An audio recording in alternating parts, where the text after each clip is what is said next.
Hello, everyone. Welcome to another episode of the Nick Files. I am your host, Nick Muley.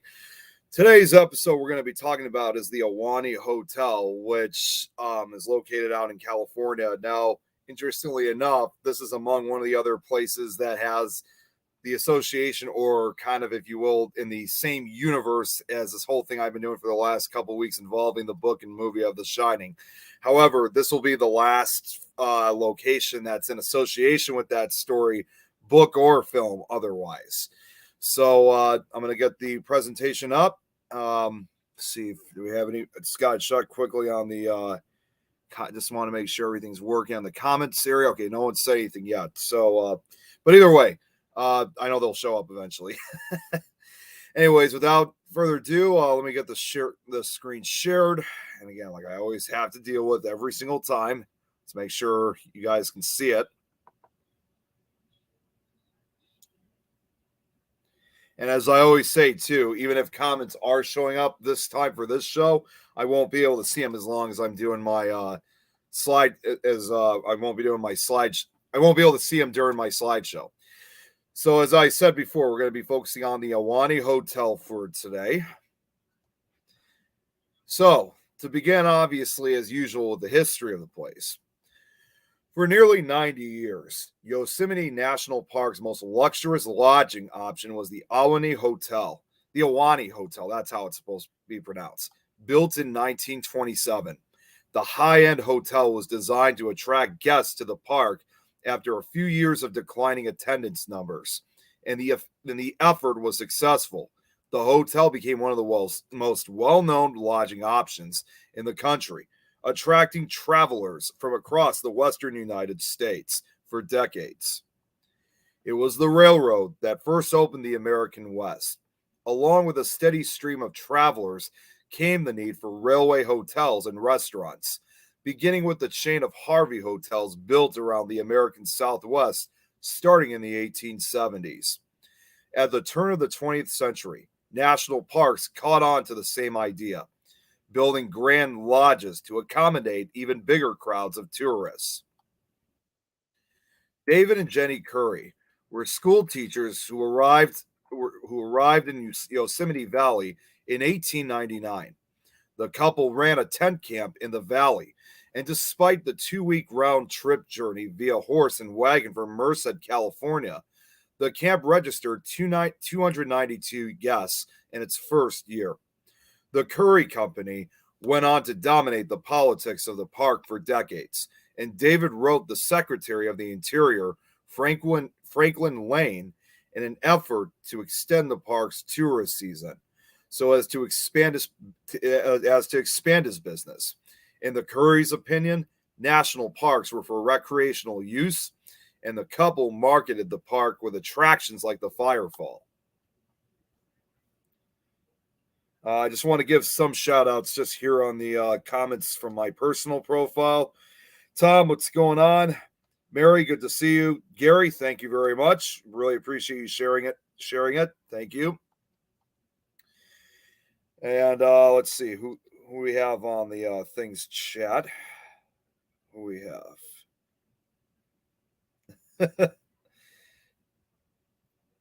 Okay, no one's saying anything in the things chat yet. Okay, how about Skeleton Key?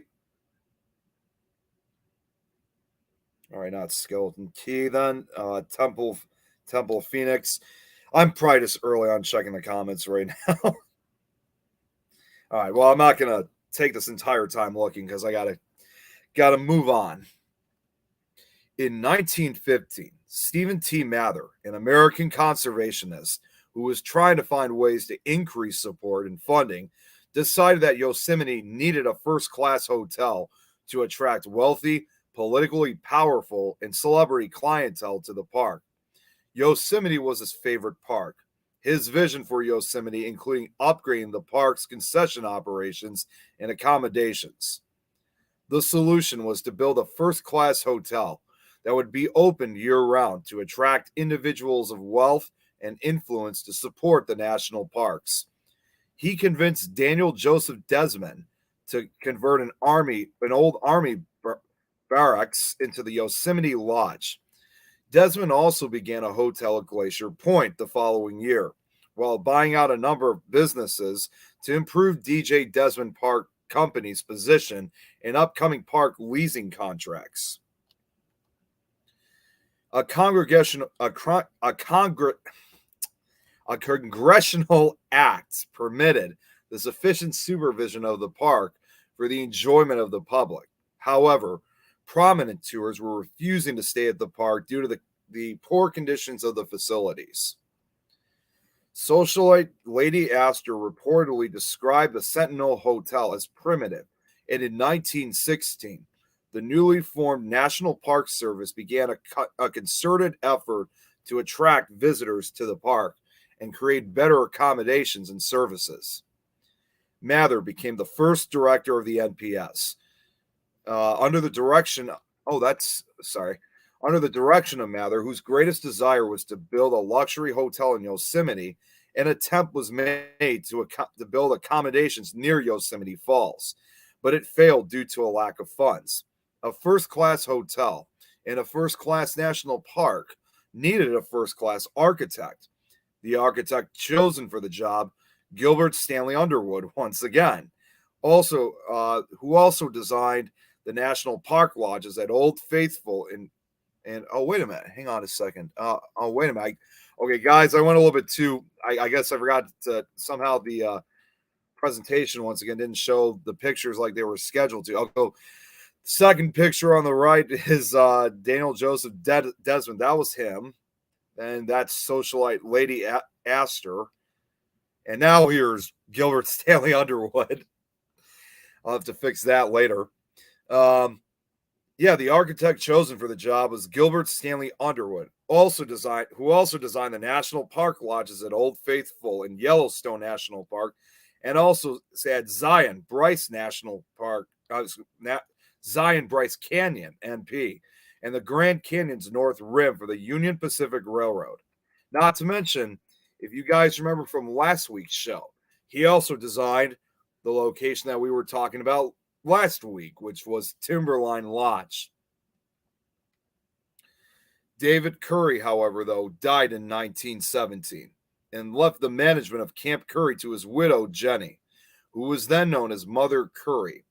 She received help from her children, particularly her daughter Mary and Mary's husband Donald Tressiter, because that's how you say it. The camp still exists today as Curry Village.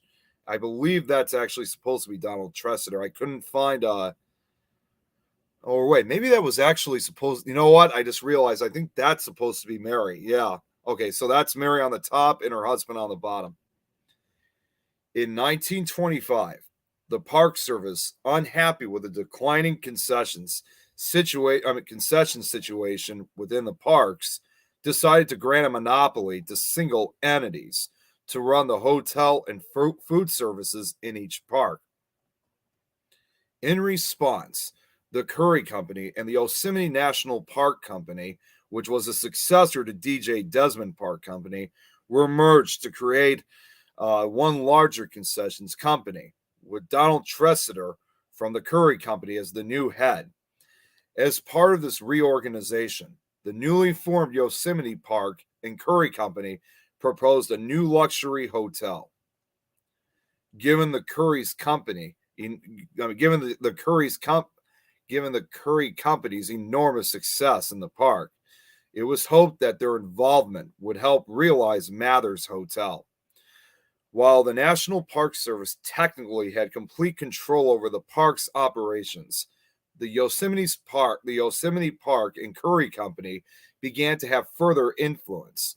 The monopoly obtained leasing privileges and accumulated both financial and political benefits. What began as a simple campsite run by two Indiana school teachers ended up as their sole concessionaire for the park. In Yosemite Park and Curry Company went on to build much of the park's service structures. The site chosen for the Ahwahnee Hotel is a deep grassy meadow at the base of the Royal Arches.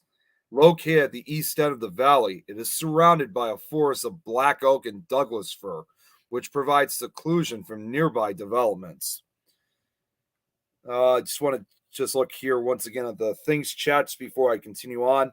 What's up, Natalie? Good to see you. Wild Bill, thanks for tuning in. I appreciate you promoting the like and share. Thank you. Donald Tressiter, as president of the Yosemite Park and Curry Company, oversaw the building of the Ahwahnee Hotel and several other major structures within the park. The name originally selected for the new hotel was Yosemite All Year Round Hotel, but Tressiter changed it to just prior to opening to reflect the site's native name. The original concept art for the hotel depicted a building that was far grander than what would eventually be constructed. Underwood's original design called for a massive 6-story structure, but Tressiter and the board requested a hotel with only 100 guest rooms that would feel more like a luxurious country home than a hotel. The design was changed 3 times, and at one point, the hotel was to be no larger than 3 stories high, but eventually, a more expansive layout was selected to accommodate the 100 guest rooms along with several public spaces. Artist and interior designer Henry Lovins originally suggested a Mayan revival, themed with Hispano-Moresque influences. Which right here, this is actually a primary example of one of the concept arts for the hotel prior to its construction. And I gotta say, uh, even if although this wasn't really what eventually was constructed, it still was a very beautiful type of art that an idea that they had uh, for what the building would have looked like. That looks really nice, in my opinion. However, though, in 1926, the husband and wife team of Arthur Upham Pope and Phyllis Ackerman was selected over Lovins. Drawing on their experience as art historians, Ackerman and Pope created a style that mixed art deco, I guess that's how you say it, Native American, Middle Eastern, and arts and crafts styles from its stone fireplaces and wall tapestries to its stained glass windows and hand stenciled ceiling beams. Designers chose to decorate the hotel in a Native American theme to honor the people that called Yosemite home for thousands of years before the likes of John Muir or Meyer. I think it's Muir. I can't even say that one. John ever experienced it for himself. Ahwahnee, which means land of the gaping mouth, was the name of the first residents. It was the name the first residents gave to Yosemite Valley. These first people, in turn, called themselves the Ahwahneechee, the people of Ahwahnee.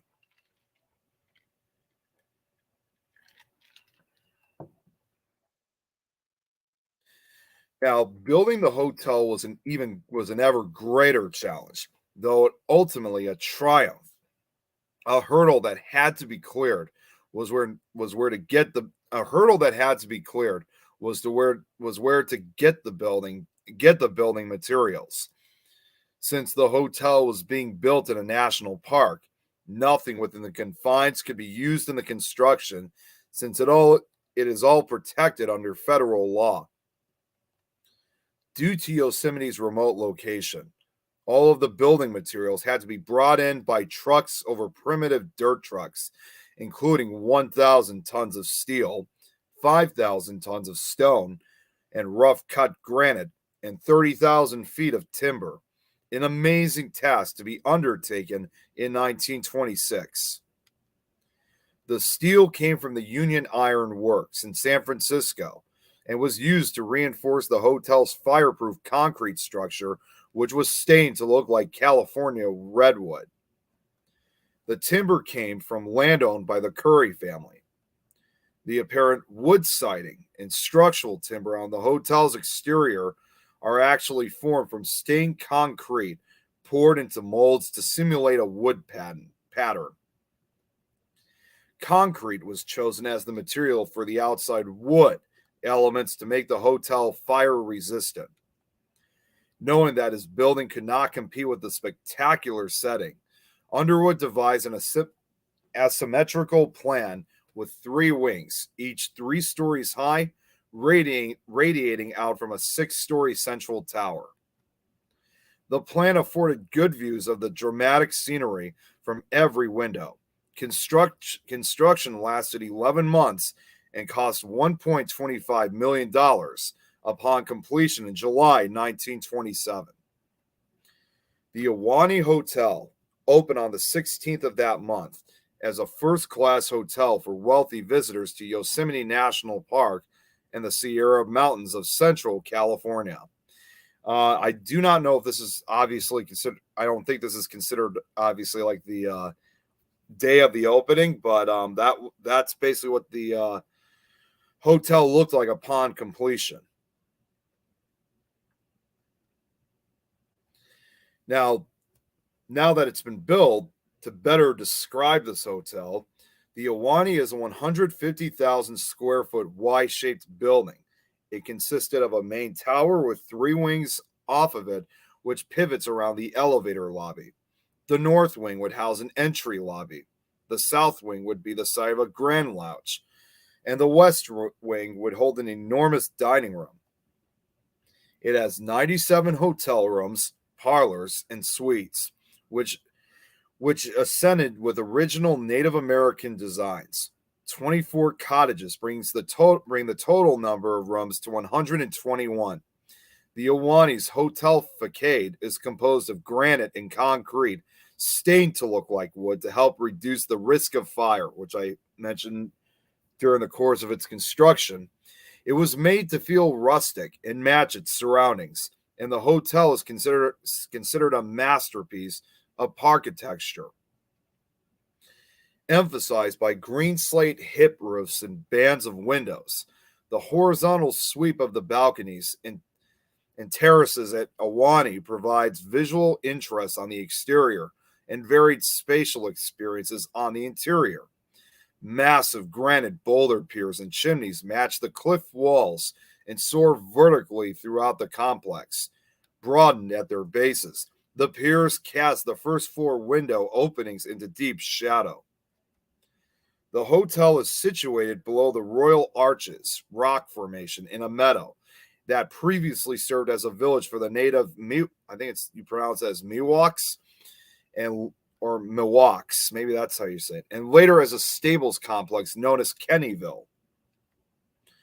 The Ahwahnee's precise location was chosen for its exposure to the sun, which allows for natural heating and afforded guests stunning views of Yosemite's most recognizable cliffs and waterfalls, Half Dome, Glacier Point, and Yosemite Falls, and news spread around the world about this marvelous new hotel. The interior design of the hotel also underwent several changes and was carried out by a number of artisans under their supervision. Much of the decoration originally used was Persian and Ackerman, and Pope would go on to become art consultants in Iran. The grand dining room is 130 feet long and 51 feet wide, with a 31-foot ceiling supported by rock columns, creating a cathedral-like atmosphere. For fire safety reasons, the wood beams in the dining room are actually hollow and contain steel beams.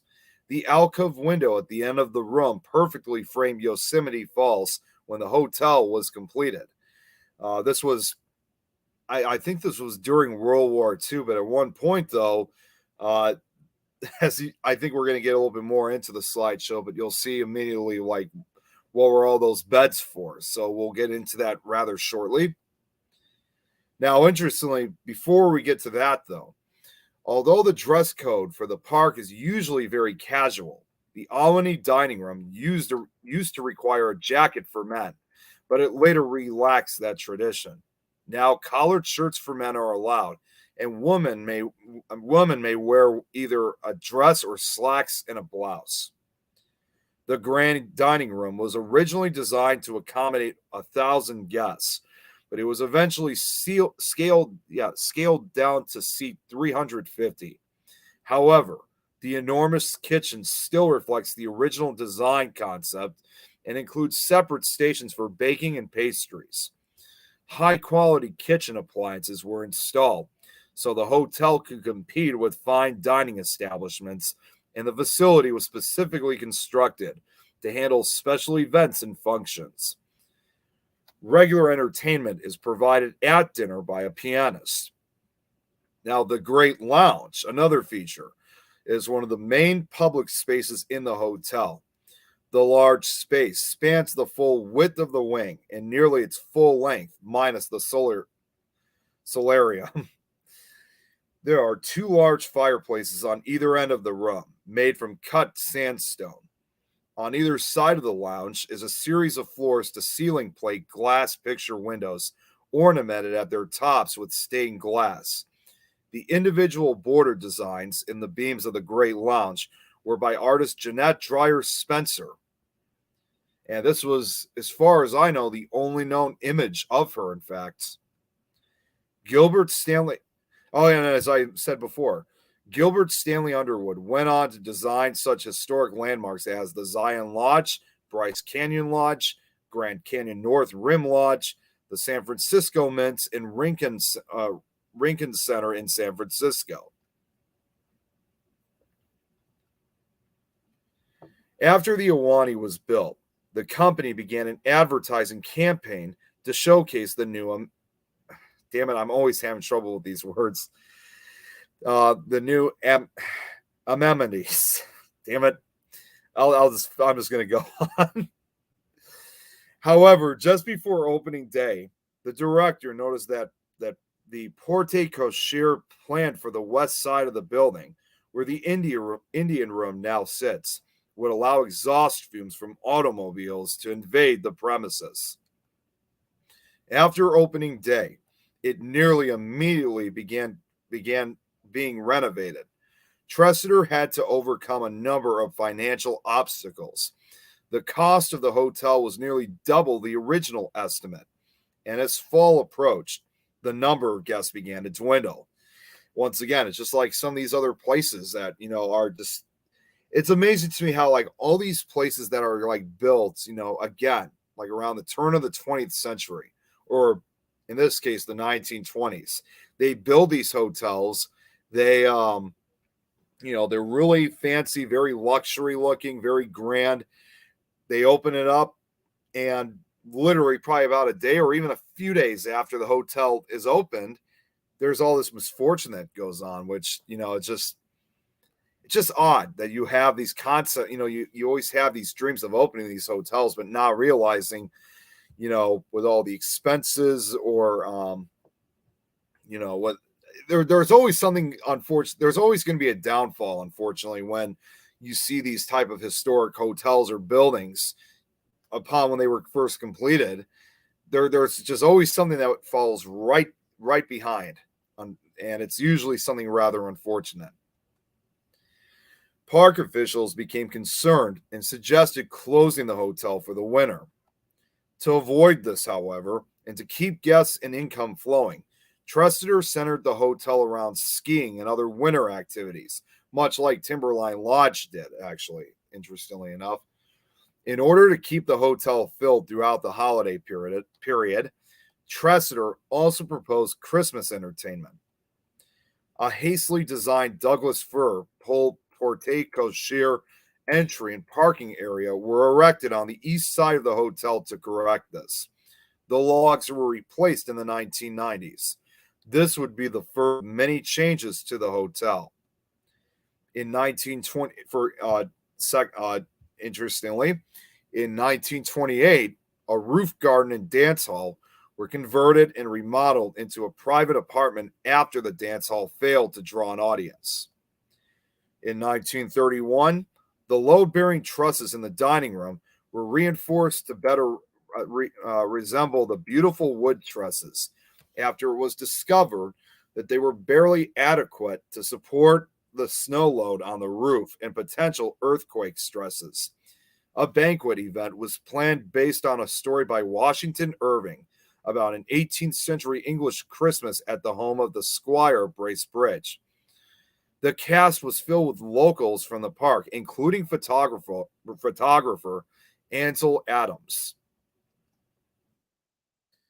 Now, when Prohibition was rescinded, rescinded in 1933, a private dining room, the El Dorado Diggins dining room, was converted into the El Dorado Diggins bar, evocative of the California Gold Rush period, completed with a fake storefront and antiques. Today, the El Dorado Diggins bar is now a luxurious suite in the hotel, which I couldn't find a photo of what it first looked like. I'm sure there are modern day photos of it, but I wanted to try to keep with the historical theme, if you will. In 1943, it saw the United States Navy take over the hotel as a convalescent hospital for wounded war veterans during World War II, and briefly renamed it the U.S. Naval Convalescent Hospital, Yosemite National Park, California. Some of the changes made to the hotel by the Navy, including a repainting of the interior and enclosure of the original porte cochere. I think I do apologize if I'm saying that wrong. That's a word I'm not familiar with. After the war, and the Navy moved out of the Ahwahnee in the 1950s, when few people brought servants with them, the owners converted the chauffeur and maid rooms into guest rooms. In 1954, the Caine Mutiny included footage of the Ahwahnee Hotel. Some of the Ahwahnee's star-studded guests over the decades have included Eleanor Roosevelt, JFK, Queen Elizabeth II, Gertrude Stein, Will Rogers, and even Walt Disney. Someone's at the door, but I'm not going to answer that. Now, the 1950s, 60s, and 70s brought several upgrades to the hotel, including fire escapes, a fire alarm system, and a sprinkler system, along with an outdoor swimming pool and automatic elevators.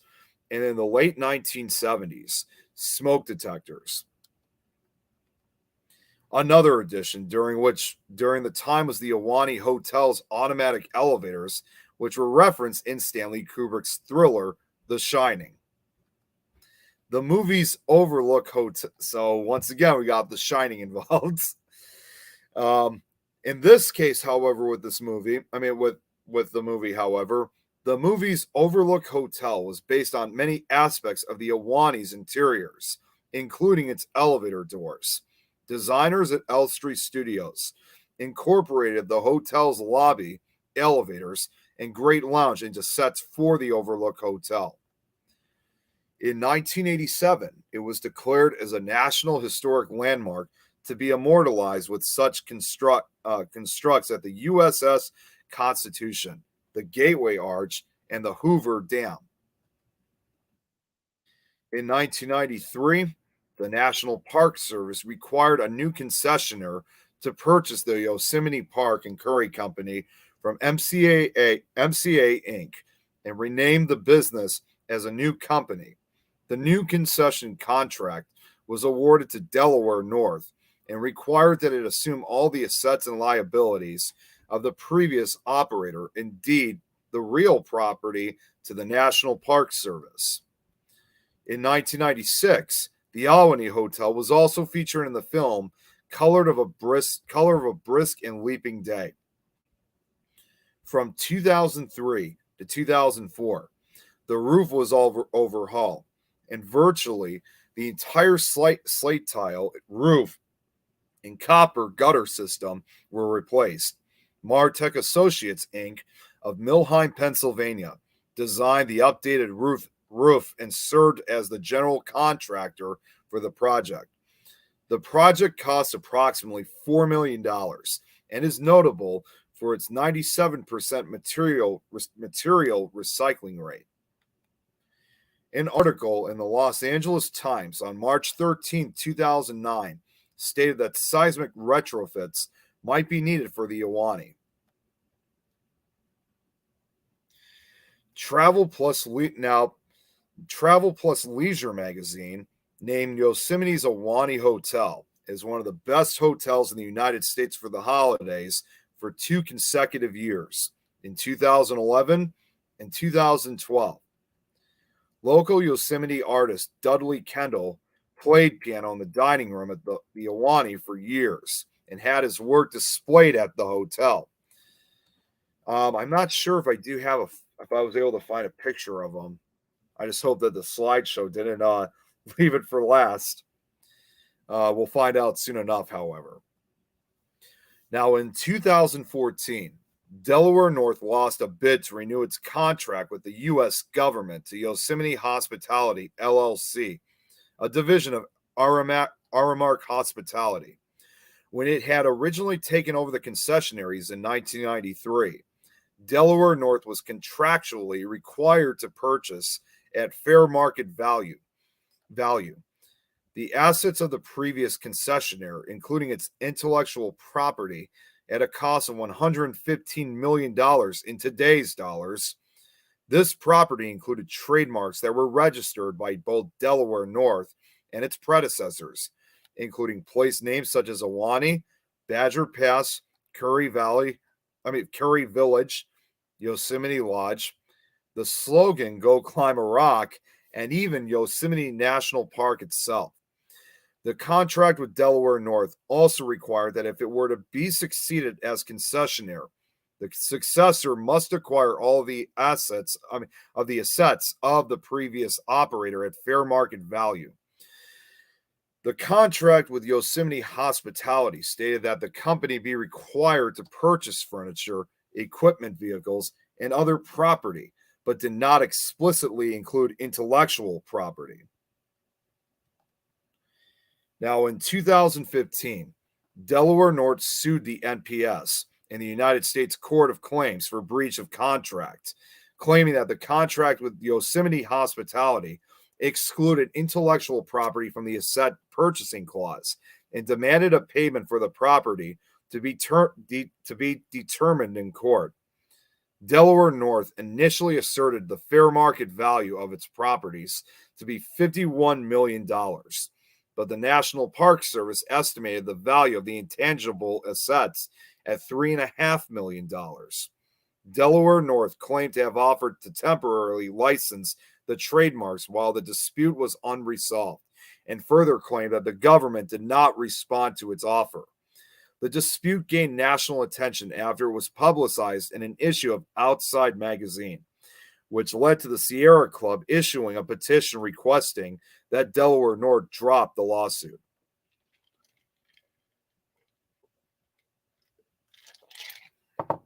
Excuse me.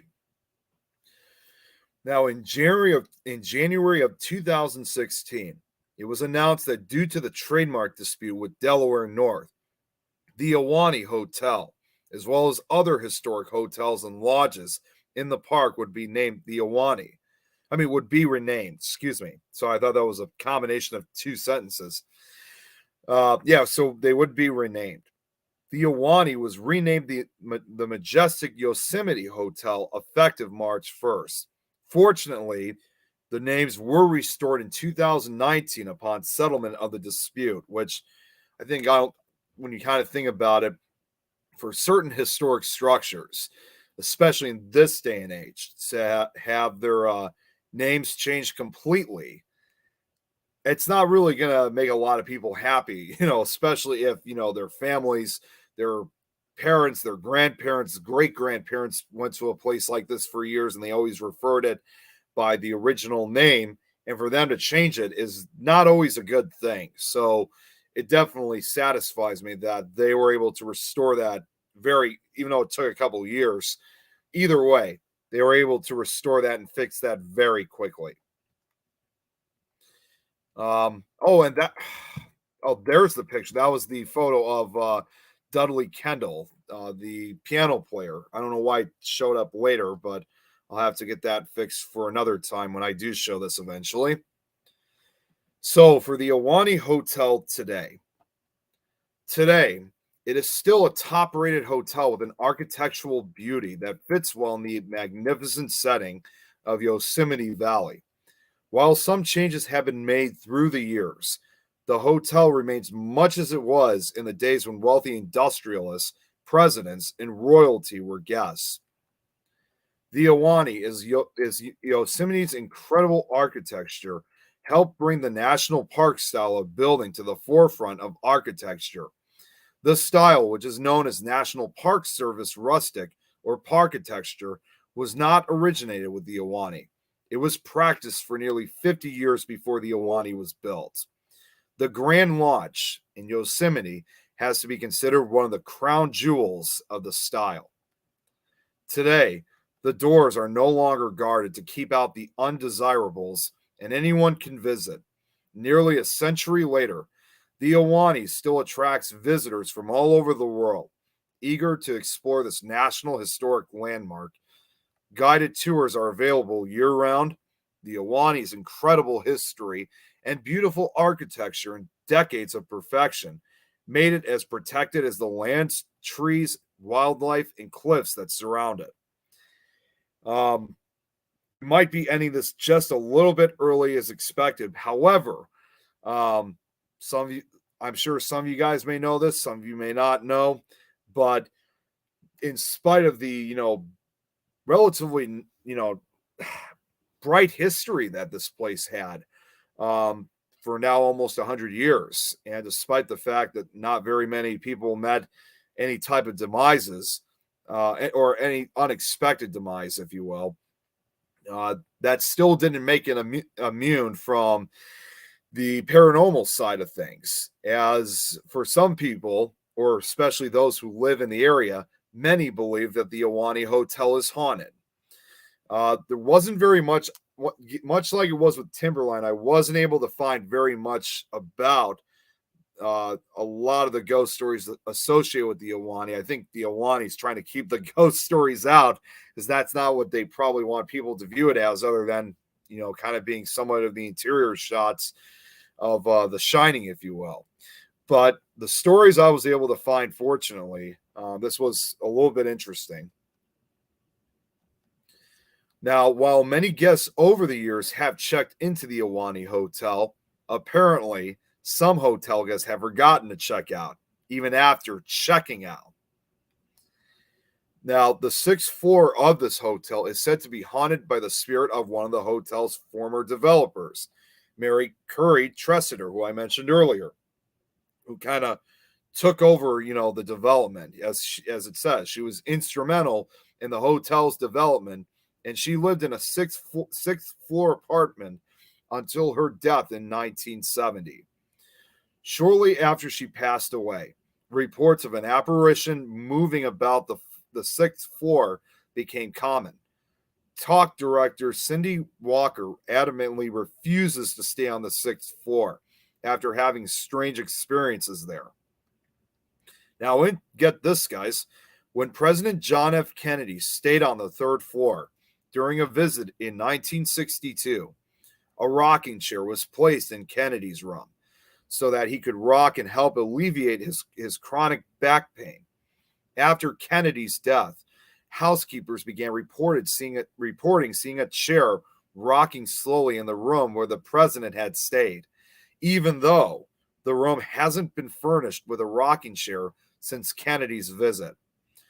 So the way I see it is, and I think you guys, it's as expected. Perhaps the Ahwahnee Hotel was a favorite location of President John F. Kennedy, and the fact that they had this rocking chair, rocking slowly, that probably really meant that when John F. Kennedy stayed, he must have really enjoyed it. So there's probably a very good chance that one of our presidents may actually still remain at the Ahwahnee Hotel when you think about it. And that's kind of it for today, guys. I know I went a little bit fast, but I did slow down during the course of it. So, but that's the end of that slideshow. Like I said, we're probably going to end just a little early. Let me see who's all on so I can give a shout out to everybody. What's up, Nigel? Good to see you. Pickle Tom, good to see you too. What's going on, Laura? Oh, Jill's got an interesting comment here. Good to see you, Jill. I've been to Yosemite a few times. I can't remember if I've been in the Ahwahnee Hotel. She would remember, she thinks. Oh, yeah, she said, yeah, it's haunted all around here. Maybe it's all from Indian land type hauntings from native past, but there's definitely spirits or even elementals all nearby or all around Yosemite and the forest here. You're not too well. I would definitely Oh, thanks, Jill. Well, in that case, Jill, if you live close by that area, I'm not sure how expensive it is to stay at the Ahwahnee Hotel, but I would probably recommend. I would highly recommend that you should probably maybe try to make a stay over there on the sixth floor, um, or in the room that apparently President John F. Kennedy had stayed at. So it's definitely a place I'd like to check out. Okay, so I think we're going to end a couple minutes early. Let me just check really quickly on the comments from my personal profile because once again, StreamYard is not showing comments once again. As soon as I get off here, I'm gonna make sure to reach out to StreamYard and see if we can get this corrected because I feel really bad that we're not. I feel really bad that I haven't really responded to a lot of people's messages. So I do apologize for that. But while I'm doing that, I'm also going to check for next week's show. Tom, good night, Tom. You know it's still daylight outside, right? Let's see here. Okay, Jill just said this. That's not very much in the personal profile comments. If y'all ever make it here, I love to join. See what we all got. Oh, definitely, Jill. We'll make that. We'll make it happen. It's going to take a while, but we'll definitely make that happen in some way. All right. Well, let's see what we got. All right. So for next week's show, we got. Just bear with me. Hang on. I always have to make that waiting sound every single time. We got. Oh, okay. So for next week, this will be an interesting one. Well, I know I always say that all the time. This will be a more fascinating one, if you will. We're gonna focus for next week. We're gonna be focusing on the it's what's known as, if some of you guys have heard of the entity case or the Doris Bither case, which was oh wait, hang on, Jill's got a question here. So does the Ahwahnee Hotel conclude your Shining series? Yes, that's correct, Jill. This is officially it. That was the last location I was able to find that kind of had some type of connection to that movie, as well as have historical accuracy and ghost stories associated with it. I mean, it wasn't much, but definitely a lot of interesting history to those locations. And even if it's just a short handful of ghost stories, that just makes it even better because you don't have to just think about the Shining itself. You could you could think now that there's real ghost stories associated with this place. But anyways, for like I said, for next week, now that we're officially done with this whole Shining universe, we're going to be focusing on, like I said, the entity case or the Doris Bither case. Some of you guys may have heard of it before. Some of you guys may have heard of it. Some of you guys haven't. I'll give you just a little preview for next week. I will have to warn you guys, it is going to sound a little graphic. Well, it's not going to be graphic, but it's going to sound graphic, though. But I'm going to try to keep it censored and appropriate as much as possible. This was, as far as I know, the first paranormal case that I found, or at least anybody knows, that actually dealt with, let's just say, sexual assault by a ghost. It's a long story. Again, you guys will just have to wait till next week to see it. But in spite of that, it's a very interesting story regardless. Once again, there's going to be some facts and there's going to be some things that you're not really fully sure if it's true or not. But all in all, regardless, in this case, this was the case that inspired the 1982 movie The Entity. I haven't seen the movie yet. I heard it's pretty explicit. Yeah, as Jill just said, the underrated Exorcist movie, definitely. But from what I've heard, however, even though I haven't seen it, despite that there's some pretty graphic scenes. I heard the effects, however, are amazing. But obviously, before we get into any of that, we're going to be focusing on, as I've heard, the shocking true story of the entity. So that will be for next week's. I only got a few more slideshows left that I will be focusing on. And let's see, I'm just checking to see how many slideshows I have left. I only got what I'm saying is I only got a few left because probably within the next excuse me, probably within the next 2, 3, maybe 4 weeks, I will be taking a brief hiatus because I actually am making the show into kind of like seasons. So we are getting close to kind of the end of season 1. So I will need more time, obviously, to put more presentations like this together. So there will be a break eventually, but I got just about 3 or 4 more presentations that I'll have ready before I come to that hiatus. Let me just see here. Still pretty. It's okay if you haven't seen it. Yeah, I know, Jill. I got all the time in the world for it. But anyways, that's what's going to be happening over the next couple of weeks. But anyways, we'll focus on the entity for next week. I don't really have to. Oh, and actually, one final thing before I go. I know I said this last night for Don's show, but and Jill, I know you're probably going to know this. Excuse me. I know Jill, you're going to know this already. If you guys can give again a huge shout out to. Well, send your prayers, your love, just anything for the victims of Highland Park. We definitely really appreciate it because one thing I forgot to mention when we were talking about it briefly on Don's show was that we were actually in Highland Park 2 days ago. 3 days ago now, before the shooting, and it was 2 days. Yeah, 2 days before the shooting. And it's still a very scary feeling realizing that if the shooting occurred 2 days earlier, or if we happened to be there on the 4th of July, I think we would have seriously been in big trouble. So obviously for the people of Highland Park, my heart goes out to you. I'm definitely sending my prayers out for you and also for the families of now 7 victims who have passed away. 7 now, but most importantly, though, we're just glad that the shooter, has been caught. And now, hopefully, we could try to put ourselves back together. But it definitely will take a long time to recover after this. So, but anyways, I don't want to get further into that since I already made since I already kind of spoke about it last night. All right. Well, anyways, as usual, guys. I really appreciate you guys coming on, tuning in. I know things are going to kind of end a little bit early for today. I can't thank you guys enough because making these presentations and doing these shows, I'm doing this all for you guys.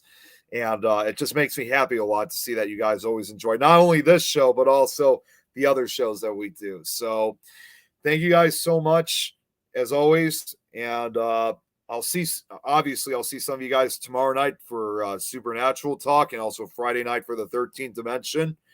I'm sure Brad's gonna. I'm actually surprised Brad never showed up, tormenting me with his roaches. So, anyways, thank you guys so much as usual. Jill, always appreciate you tuning in. Very, very seriously, I really do. And I got nothing else to say. Thank you, Natalie. Really appreciate it. And so you guys all have a great night. And I will see you guys I'll see some of you guys tomorrow night. But if you guys want to wait till next week, I will see you guys next week. You guys all have a great night.